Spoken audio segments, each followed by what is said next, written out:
I'm going to explain how I got started with the Chakra Project.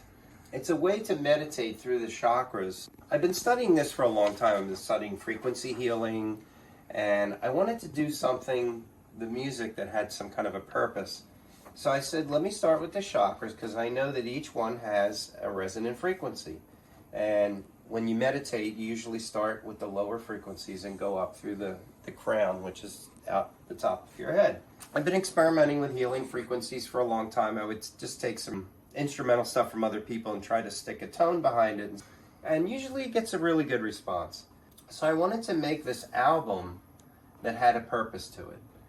And how we get started, I'm like, well, let's take, for instance, what song is this? This is a Sacral Chakra album mix.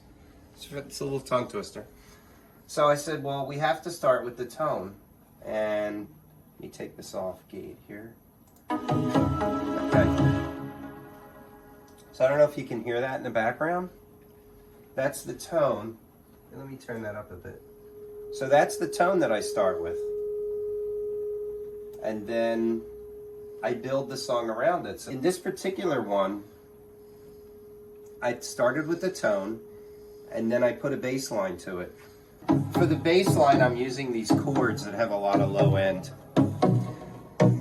So I came up first with the tone, and you can hear the tone and the bass line are harmonizing now. And then every song has that particular formula. And then as I listen to the tone, in my head, the song just starts to kind of build itself. I just start playing some chords that sound good, and it basically builds itself. It falls in together. And I usually finish these in like 8 to 12 hours. And then we come up with something highly orchestrated, a lot of sound effects, little nature effects in there. In this particular song, we have the Celtic choir.